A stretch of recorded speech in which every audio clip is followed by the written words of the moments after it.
Olá pessoal, sejam bem-vindos a mais uma edição do Meeting Office Connection. Nós estamos na 4ª temporada e temos 8 convidados especiais que vão participar do programa com a gente. Espero que vocês gostem do conteúdo, são todos conteúdos altamente relevantes para vocês que nos assistem e nos seguem nos nossos canais e nas mídias sociais. Esperamos que vocês gostem e aproveitem essa série de entrevistas. Aproveitando, eu queria agradecer aí todo o patrocínio da Cavalete e acompanhe agora o programa que vai ao ar.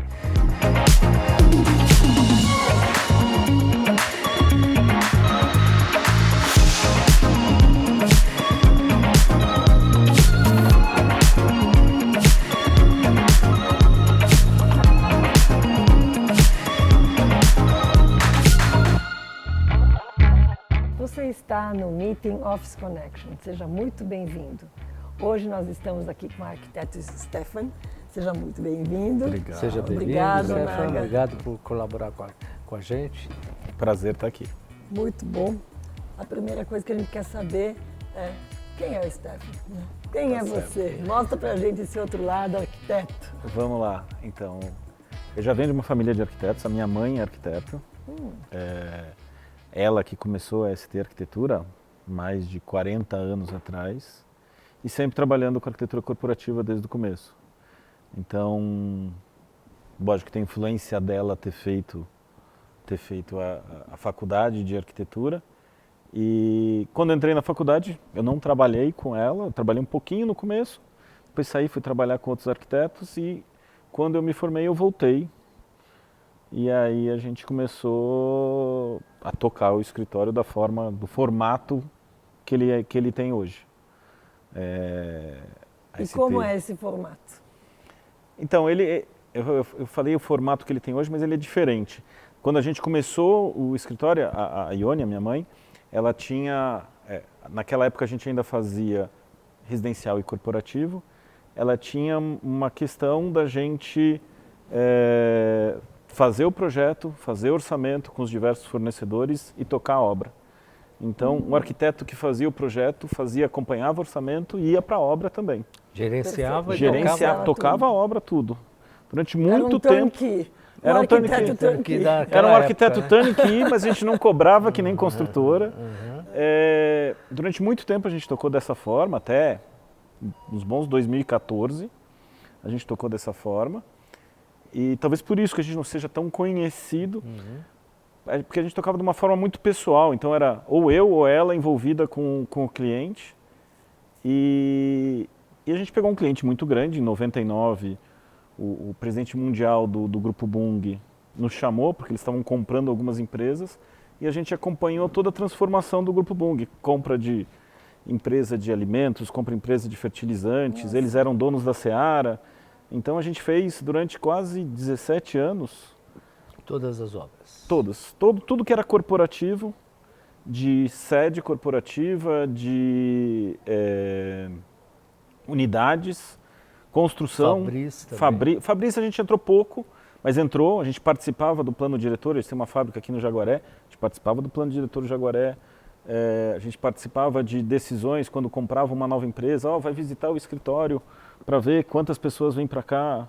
Nisso daí a gente fez sede da Seara em Itajaí, um BTS, fez alguns prédios para a Bung, o centro de inovação da Bung, fez retrofit do prédio da Bung em Santa Catarina, que são 7.000 metros quadrados. Então, durante muito tempo, a gente trabalhou. E é até curioso como a gente começou a trabalhar com outras empresas. Quando a Bung, a gente começou esse BTS, o prédio da Seara em Itajaí, a gente começou para a Bung e terminou para a Cargill, que é o concorrente deles, que comprou a Seara. Ah, que interessante. E aí nós conhecemos, o presidente na época da Seara era o Sérgio Rial. E aí o Sérgio Rial, depois quando ele virou presidente da Cargill, nos chamou para fazer o centro de inovação da Cargill, em Campinas. E aí a gente separou a equipe. Então a Ione, como sócia, e uma equipe cuidava de Bung. Eu, como sócio, com outra equipe, atendia a Cargill e comecei a ir atrás de outros clientes. Abrir novos. E foi aí que a gente começou não a bater, mas a gente tinha um preço muito bom de obra, porque a gente gerenciava tudo. mas a gente começou a entrar em conflito com as construtoras, porque a gente também estava fazendo obra. E por volta de, sei lá, 2014, 15, nós decidimos por começar a parar de fazer obra e começar só ficar em projeto e começar a trabalhar junto com as construtoras. Então, dependendo do projeto, ter a construtora próxima da gente. O que foi muito legal é que, assim, a equipe que a gente tem, primeiro, a gente tem uma equipe que está com a gente há muito tempo. Os arquitetos estão com a gente há muito tempo. Tem gente que era de obra e passou a ser de escritório. A gente, eu lembro quase minha infância em obra. Então a gente tem um conhecimento técnico muito grande para tocar, para conversar com construtora, com gerenciadora, com cliente, para ajudar a cliente. E por volta de 2015 que a gente parou totalmente de fazer residencial. E aí a gente focou só no arquitetura corporativa, mas quando eu falo corporativa, arquitetura para CNPJ. Entendi. Então, o que o CNPJ precisar. A gente faz desde a consultoria de site selection para procurar o melhor imóvel para ele, consultoria para analisar imóvel de fábrica, ajudar eles com custo para preparar budget para o ano seguinte. Infraestrutura de uma nova, unidade. Até, lógico, passando por interiores de escritório, até refeitório, laboratório. A gente sempre foi muito curioso. A gente, assim, da gama de projetos que a gente já fez de tudo um pouco. Por exemplo, a gente já fez autoatendimento de banco. Design de autoatendimento, na época faz tempo isso. ABN, Bradesco, Caixa Econômica, a Tecban, a Banco 24 Horas. Já fizemos faculdade, a faculdade da Uniararas, a gente fez um prédio de farmácia, laboratório de anatomia, os laboratórios de odontologia. Isso dá uma bagagem absurda, né? Absurda. A gente gosta de projetos diferentes, também de briefing diferentes. Tipologia e briefing. Não fica só na parte do escritório. Então, daí, por causa dessa curiosidade e dessa facilidade de lidar com esses assuntos mais complexos, é que eu falei, a gente fez Centro de Inovação da Cargill, Centro de Inovação da Bung, estamos nesse momento com o Centro de Inovação da Souza Cruz, que está em execução, Souza Cruz / BAT, né, British American Tobacco, está em execução em Santa Catarina. Centro de Inovação, você diz, a fábrica e o escritório? Não, ele não é nem fábrica nem escritório, eles são laboratórios de desenvolvimento de alguma coisa. Ou desenvolvimento de produto, no caso da Cargill e da Bung, era desenvolvimento, no caso da Cargill, desenvolver ingredientes para os clientes deles, para a fábrica. No caso da Bung, eles são mais food service, desenvolver produtos para restaurante, matéria-prima para restaurante. Então, por exemplo, eles faziam massa pronta, uma farinha que é uma massa pronta para fazer croissant. Então a gente fez, é um laboratório para um atendimento a cliente. Entendi. A gente fez um também para a Dori, infelizmente não saiu do papel. A Dori ia fazer um flagship store com um centro de inovação na Castelo Branco, mas não saiu do papel. Então assim, a gente gosta desse briefing diferente. Sim.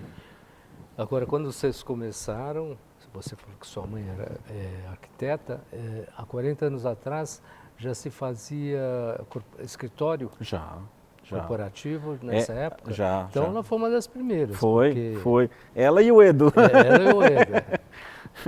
O Edu, né, que a gente entrevistou aqui. Ela na época, eu lembro que esse cliente, por acaso, que depois virou presidente da Bung, a gente fez os escritórios da consultoria dele, que era a Booz Allen Hamilton. Então, e já falava em arquivo deslizante, já falava em piso elevado, mobiliário de escritório adequado para escritório. Ainda tinha muita marcenaria para salas de sócio, essas coisas assim. Nessa época tinha. Né? Mas é o que eu respiro desde criancinha. Puxa vida, sensacional. Qual é o maior desafio desse teu trabalho com tanta diversidade? tempo. Tempo é boa, né? O tempo é uma desculpa ótima, não é? Não, assim, eu gostaria, assim, as coisas hoje, você precisa responder muito rápido às necessidades do cliente. E o prazo é curto? O prazo é curto. A gente entende, porque tem decisões de negócio, tem decisões de investimento, tem um monte de coisa que... E muitas vezes, principalmente quando a gente fala de um projeto de construção, entre tomar uma decisão, todos os projetos, aprovações, concorrência, a obra e fica pronto... Mais percalços no meio, né? Mais percalços. A empresa muda nesse meio do caminho. Sim. Então, as coisas mudam, a mentalidade da empresa muda.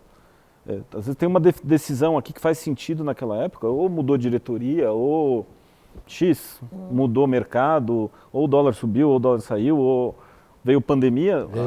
As coisas mudam muito. Então, o nosso tempo de desenvolvimento de projeto não segue o mesmo tempo do tempo da cabeça do negócio. Entendi.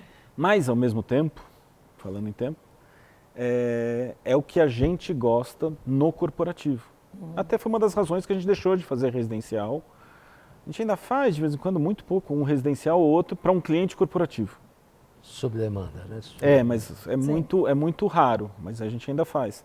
Mas o corporativo, isso de você controlar custo, tempo e, ao mesmo tempo, uma vontade, uma necessidade do cliente, você tem que responder muito rápido porque o negócio está correndo.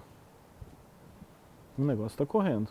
Tem que ser muito rápido. Ágil. Tem que ser muito ágil. Então, e aí a gente, os sócios mais antigos, ou eu, ou a Ione, a gente tem que se envolver muito com os clientes. A gente gosta disso.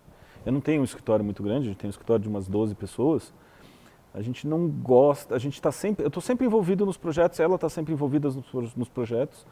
Não é porque a gente não consegue abrir, mas é a maneira de trabalhar que a gente tem. A sua mãe continua reduziu um pouco a velocidade. Estão juntos. Mas ainda está no escritório. Que beleza. Meu pai também. Seu pai também. Ou seja, uma empresa familiar mesmo, né? Meu pai já foi diretor de multinacional e tudo mais, depois ele veio para cuidar do administrativo financeiro do escritório. Muito bem. Ele não é arquiteto. Não é. Ele não é arquiteto. Ele escapou do vírus. Né?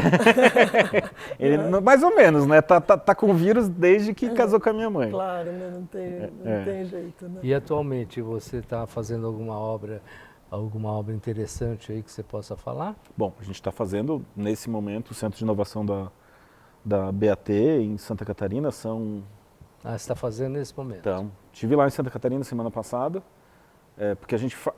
É isso que a maneira que a gente trabalha, eu gosto de fazer o projeto e estar junto da execução.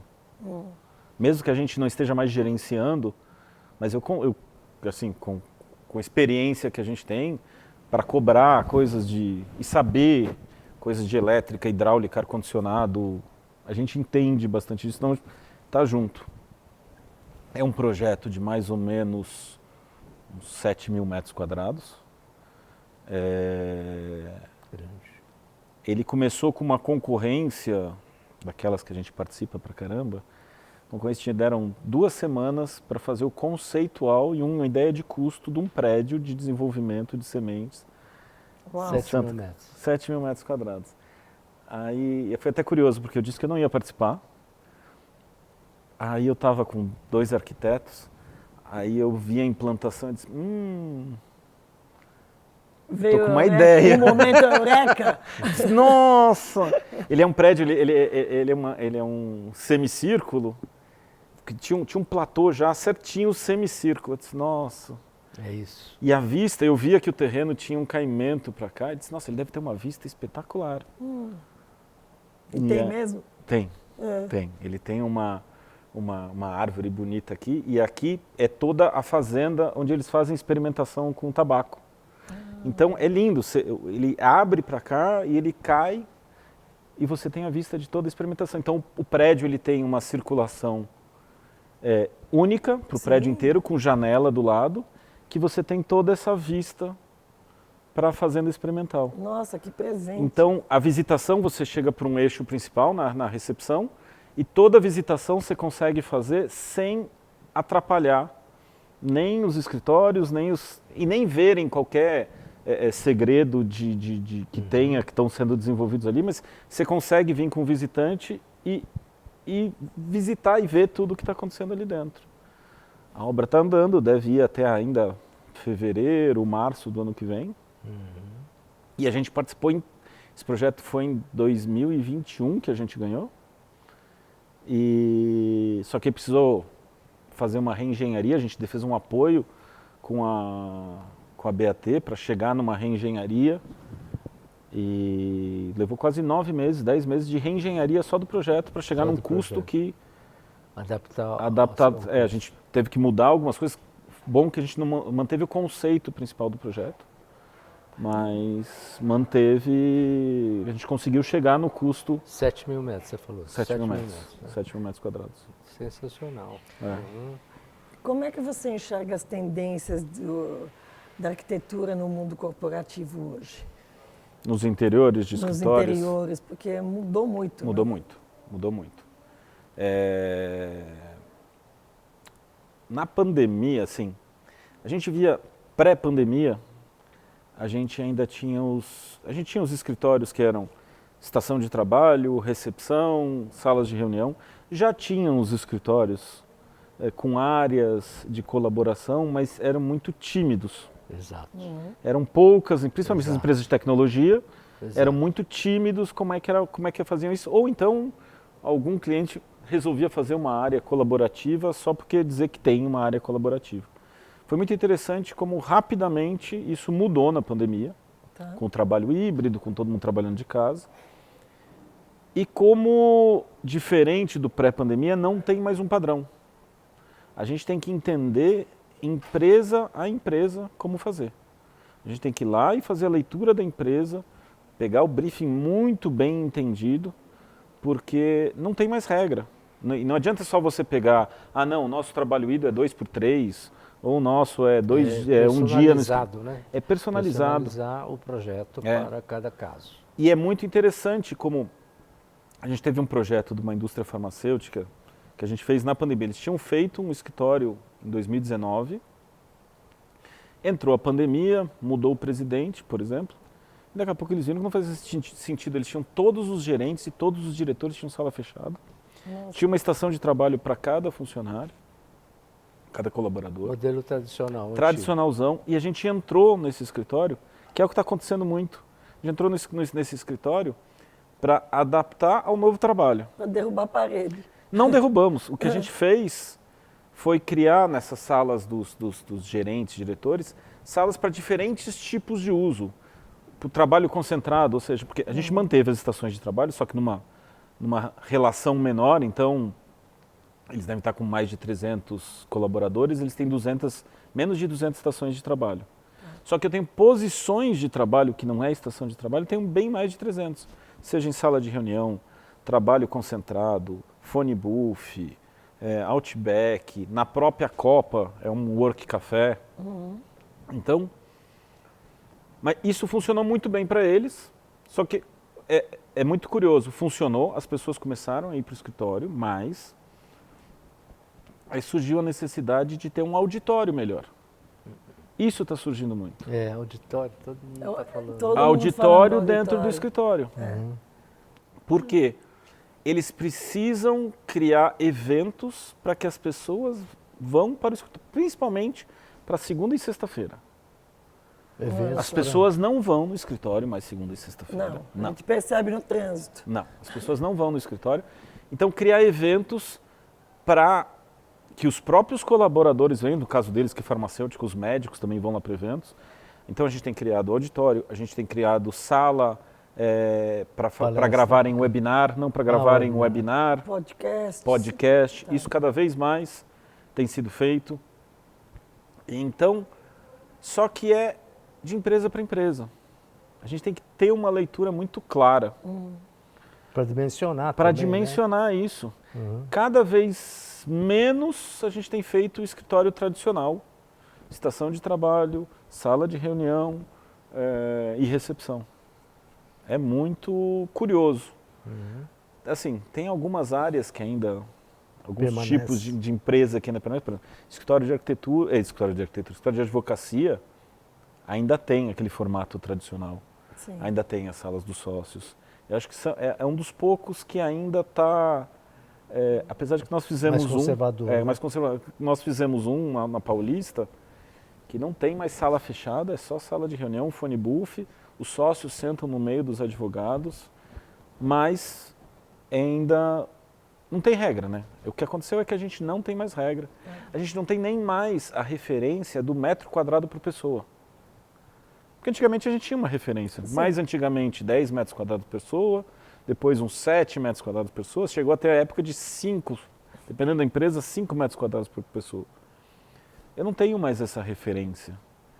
Eu agora, quando a gente faz um trabalho a gente faz trabalho de site selection, de ajudar as empresas, quando ela está em mudança, a gente faz um trabalho para analisar as áreas que elas precisam. Antigamente era fácil, X metros quadrados por pessoas atende. Não, agora tem que parar.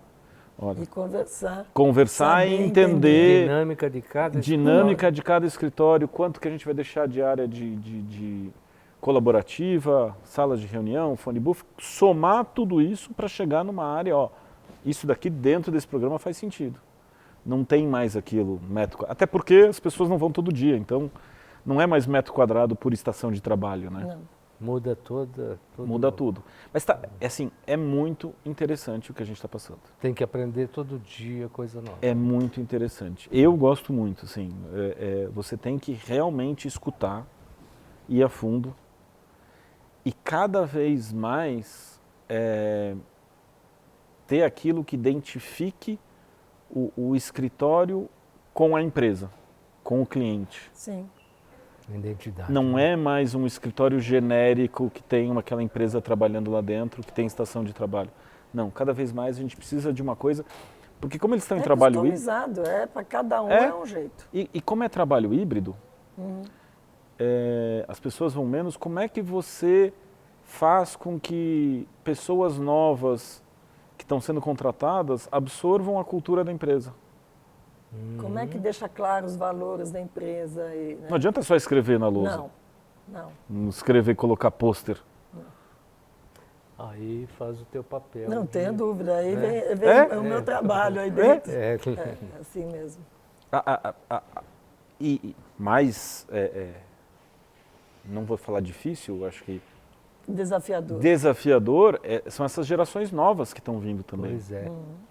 Essas gerações novas são muito diferentes. Para eles, sentar aqui e trabalhar nessa mesinha, ou sentar na estação de trabalho, ou na casa dele...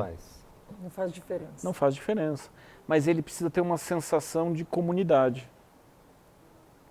A gente está começando a fazer um projeto agora, em Santa Catarina, que foi uma concorrência, a gente ganhou a concorrência, e a gente trouxe muito isso, de fazer com que o colaborador se sinta parte de uma comunidade, fazer com que o colaborador respire a cultura da empresa. E é muito louco, né? O escritório não pode ser mais um lugar chato. Não. Não mesmo. E tem que ser um lugar que vai estar acontecendo coisa o tempo todo. O tempo todo. Por outro lado, se a gente pensar em regulamentação, em normas técnicas, porque você também lida, né, com, eu acho que obrigatório. É obrigatório, você precisa saber disso. Esses lugares, eles ainda têm que ser exatamente do jeito. Sim. Né, porque tem Anvisa, envolve outras coisas. Sim. Né? E não é que é um lugar chato, mas é um lugar que tem que ser mais criterioso por conta do que está fazendo. Isso atrapalha vocês quando vocês têm que fazer os projetos? Como é que é isso? Não, isso é só mais um layer que a gente tem que tomar cuidado, seja acessibilidade, seja Anvisa, seja as NRs todas. Isso é só mais um layer que tem que tomar cuidado e você tem que ter esse olhar, né? É lógico, dependendo do tamanho e da escala do projeto, a gente precisa trazer um consultor dentro para que eles nos... para que avalie, veja se está tudo dentro do que precisa ser atendido. Mas não é... Acho assim, eu achava pior quando a gente precisava colocar o máximo de pessoa por metro quadrado. Entendi. Espremer, né? Espremer todo mundo no escritório. Stefan, e sustentabilidade? Como é isso dentro dos projetos? Assim, é uma coisa que... É onde dá. Mas assim, nos projetos de construção, nos projetos de interiores, a gente não pode esquecer nunca de sustentabilidade. Sim. Não pode. O que acontece muito, principalmente com empresas, é que eles querem, por exemplo, ter o selo verde, mas quando começam a ver os custos para a implantação do selo verde, a gente faz um projeto que poderia ser certificado, mas não certificam. Então, a gente tem sempre preocupação de materiais, a gente tem preocupação tentar procurar fornecedor local para não precisar que tenha vindo de muito longe. É sempre uma preocupação. No caso dos interiores de escritório, hoje em dia menos do que antigamente, né? Porque hoje em dia consumo de ar-condicionado é você trabalhar com tem de ar-condicionado mais novo, mas quando a gente entra num escritório corporativo, de prédio lá de corporativa, já está lá, não tem muito mais do que a gente inventar. Sim. Até porque os prédios melhores, quase todos hoje em São Paulo, são certificados.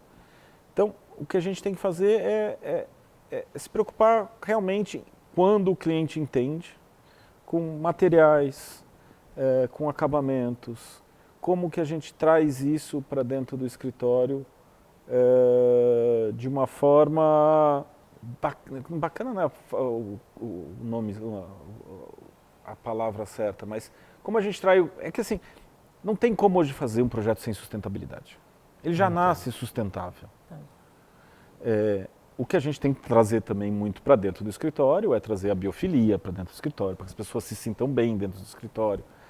Mas a sustentabilidade não adianta, já está na veia, né? Já está. Já. Que bom que ela já está implantada. E a acessibilidade? A acessibilidade tem sempre uma preocupação, até porque a gente tem que atender a NBR 9050 em todos os projetos. Então, ela é sempre uma preocupação. Também. É genuína essa preocupação? É genuína. Tem alguns clientes... Tem alguns clientes que assim, seguem a risca NBR 9050. Tem alguns clientes que pedem a mais do que a NBR, que vão além da NBR 9050. Mas já é uma preocupação, empresa de médio, grande porte, que já está ali. Está ali, né? Faz parte do custo, né? Alguns certificam, como que nem aquele certificado duas rodas, que tem para certificação para acessibilidade. Mas eu acho interessante quando a gente pega tem alguns clientes que eu acho que vão além. Eles não estão só preocupados com a acessibilidade ou do cadeirante, ou do deficiente visual, ou do deficiente que precisa de cadeira de roda, mas vão além, estão preocupados com o obeso, estão preocupados com outras questões, altura, outras questões de saúde.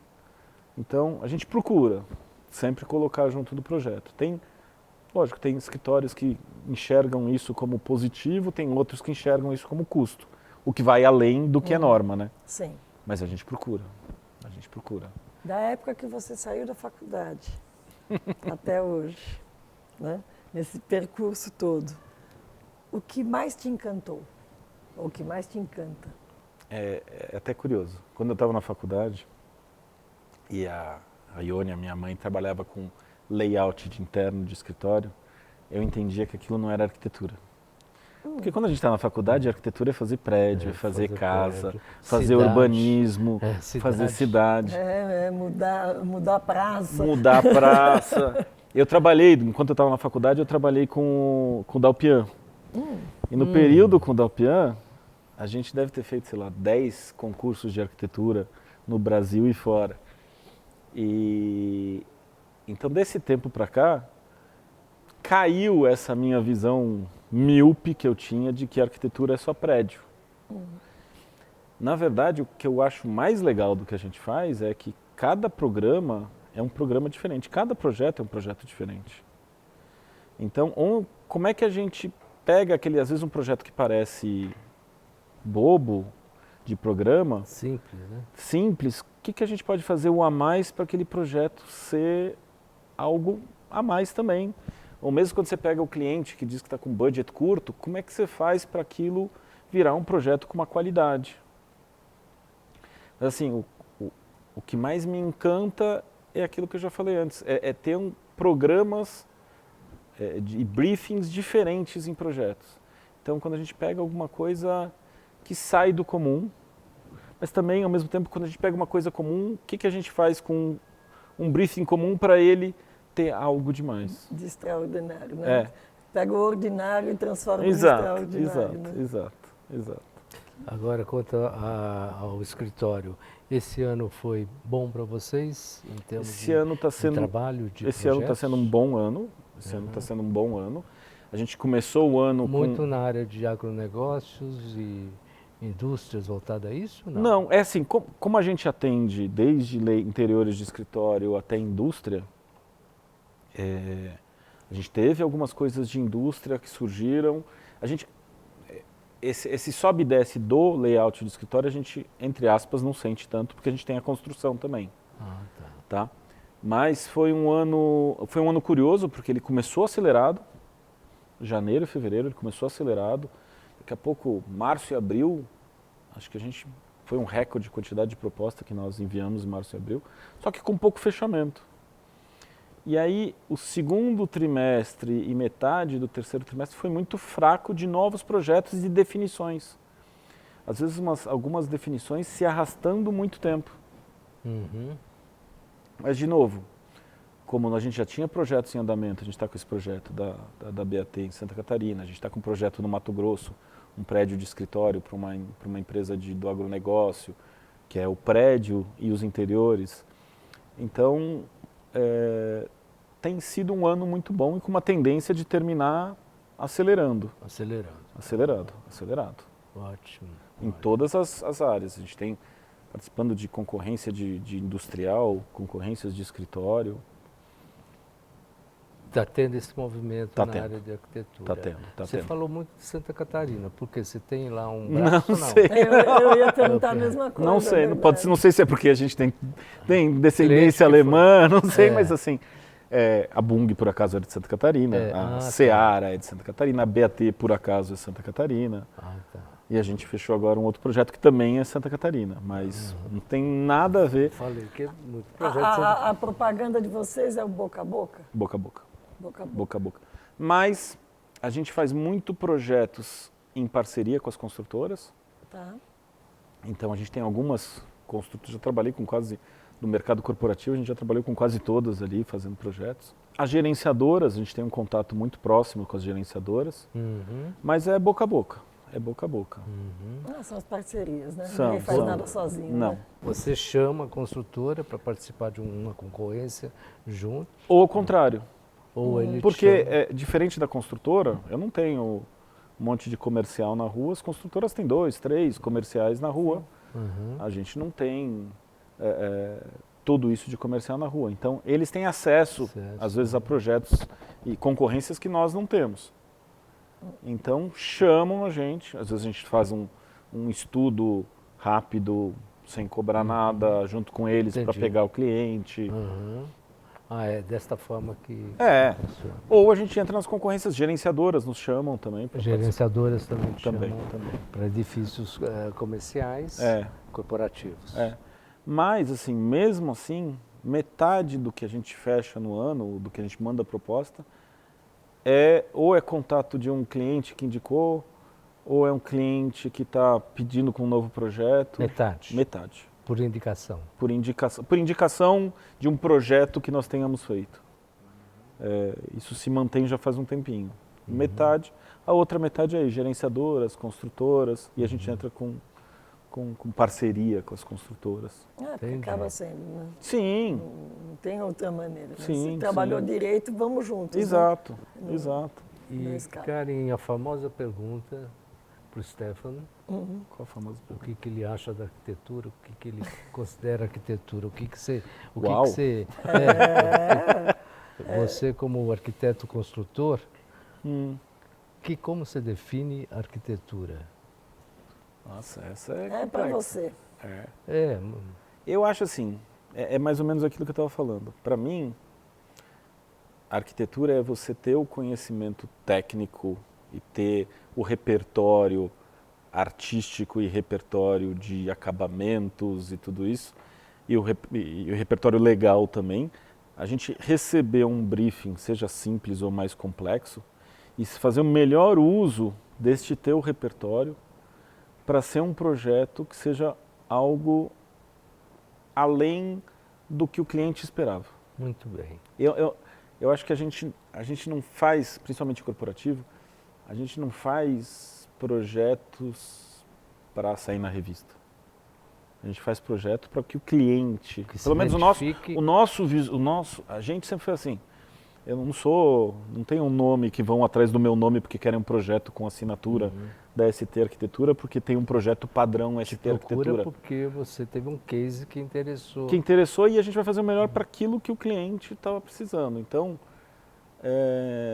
eu acho que é isso. Como é que a gente pega uma necessidade, um briefing de um cliente X, com este repertório todo, que a gente faz o melhor projeto para ele, dentro do custo que vire para ele, dentro do tudo que a gente sabe que tem que que é a melhor prática da arquitetura que você pode oferecer. Muito bem. Esse é o legado da tua empresa. Esse é o legado da minha empresa. Esse é o legado da minha empresa. Para a gente finalizar, agora você vai ter que olhar para a câmera, né, e passar o recado. De repente, para uma pessoa que vai entrar na faculdade e fala, quero fazer arquitetura. Ou quem está saindo da faculdade, assim, estou saindo e estou meio indeciso. Né? O que é que você pode dizer para essa pessoa? Sabe, vida dura. Né? Vamos abraçar a causa, né? Vamos lá, eu acho que para quem está entrando, quem está saindo, quem está interessado, acho que tem que ser um curioso o tempo todo. Mas não pode deixar de esquecer isso, que do outro lado tem um cliente. A gente não faz arquitetura para a gente faz arquitetura para o outro que está te contratando, que está te chamando para fazer o projeto.